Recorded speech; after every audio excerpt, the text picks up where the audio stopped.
Halo anak-anak, jumpa lagi. Hari ini kita belajar pelajaran bahasa Indonesia tentang puisi.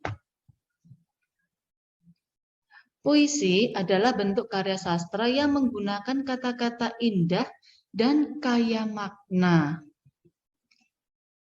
Secara umum, ciri-ciri dari puisi adalah penulisan puisi dituangkan dalam bentuk bait yang terdiri atas baris-baris. Ingat ya, bukan dalam bentuk paragraf. Diksi yang dipakai dalam puisi biasanya bersifat kiasan, padat, dan juga indah. Diksi artinya pilihan kata. Jadi pilihan kata yang dipakai dalam puisi ini padat, indah, dan berupa kiasan atau perumpamaan. Penggunaan majas sangat dominan ya dalam bahasa puisi. Selain itu, pemilihan diksi yang digunakan mempertimbangkan adanya rima dan persajakan. Dalam puisi, setting, alur, dan tokoh tidak begitu ditonjolkan dalam pengungkapan. Contohnya, puisi berjudul Namaku. Namaku. Aku mempunyai nama. Nama itu panggilanku. Nama itu identitasku. Namaku jati diriku. Namaku sangat berharga. Hadiah dari orang tua. Namaku akan kujaga untuk dikenal dunia. Contoh puisi yang lain adalah Bangun pagi. Bangun pagi. Mari kawan, kita bangun pagi. Sambut datangnya mentari yang menyinari bumi. Ayo kawan, berolahraga pagi. Hirup udara segar murni. Badan sehat, wajah berseri.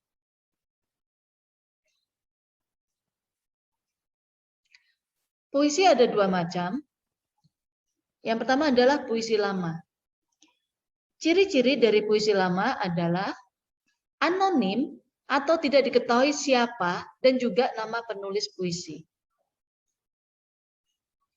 Terikat pada jumlah baris, rima, irama, diksi, intonasi, dan lain sebagainya.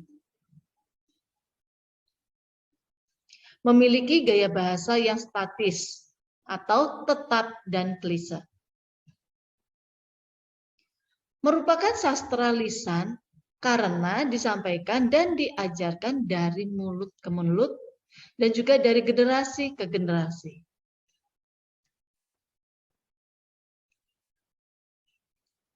Sedangkan ciri-ciri dari puisi baru adalah nama pengarang atau penulis puisi diketahui.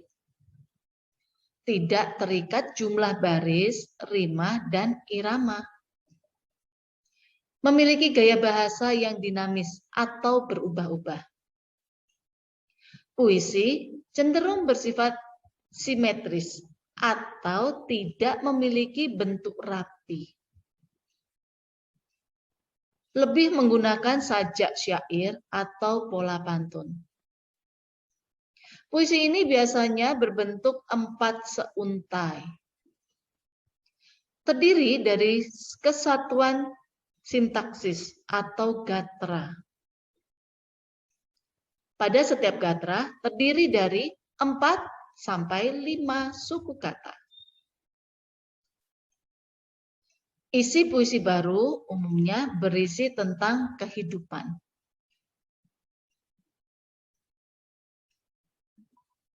Bagaimana cara memahaminya? Cara memahami puisi adalah dengan menemukan kata kunci, kemudian menguraikan bait puisi, Di sini prosa atau parafrase. Kemudian menafsirkan makna kata.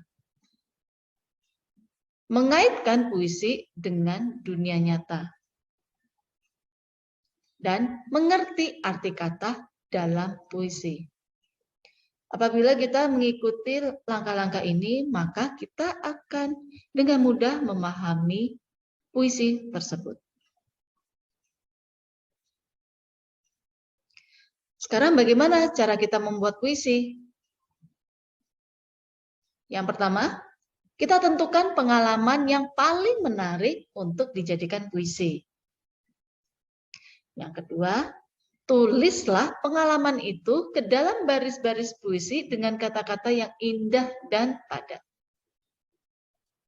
Yang ketiga, pilihlah kata-kata yang memiliki makna khas atau konotatif. Yang keempat, berlatihlah terus-menerus agar menghasilkan puisi yang indah dan menarik. Yang kelima, publikasikan puisi tersebut melalui majalah dinding atau media massa.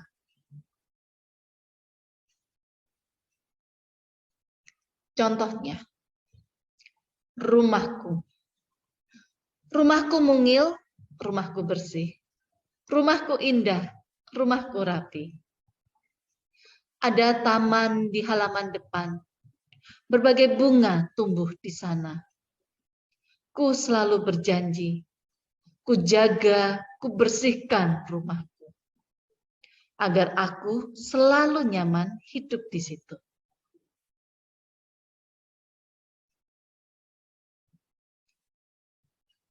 Makna atau arti dari puisi. Makna puisi adalah arti atau maksud atau isi yang terkandung dalam puisi yang dapat ditangkap oleh pembaca sesuai tingkat pengalaman dan pengetahuannya. Maka dari itu, makna puisi akan berbeda-beda manakala penafsirannya tidak sama. Bahkan, bukan tidak mungkin akan bertolak belakang.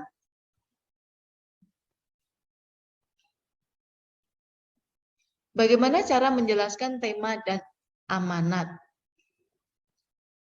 Perhatikan ya, penentuan tema dalam puisi itu dilakukan dengan cara menyarikan atau merumuskan keseluruhan larik puisi. Amanat puisi merupakan pesan moral seorang penyair yang diharapkan menjadi sesuatu yang bermakna bagi para pembaca. Bisa juga menjadi hikmah, renungan, ataupun nasihat. Amanat puisi biasanya mempunyai benang merah dan misi visi yang relevan dengan tema.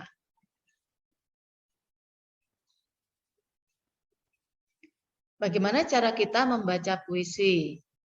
Ada beberapa langkah ya. Untuk yang pertama, intonasi harus jelas. Kemudian, mimik yang digunakan tepat. Jika puisi itu sedih, maka mimik kita juga menunjukkan kesedihan.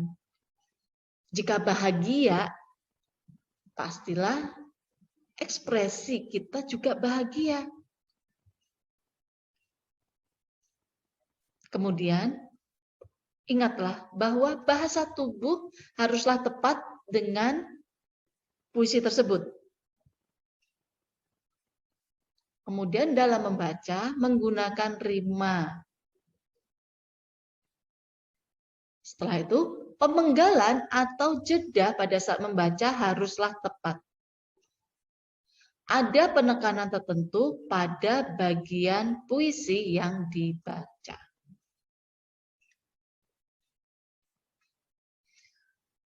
Setelah kita memahami tentang puisi ini tadi, puisi lama, puisi baru, dan bagaimana cara membaca, semoga kalian dapat mempraktekkan dalam kehidupan sehari-hari, yaitu dalam membuat puisi.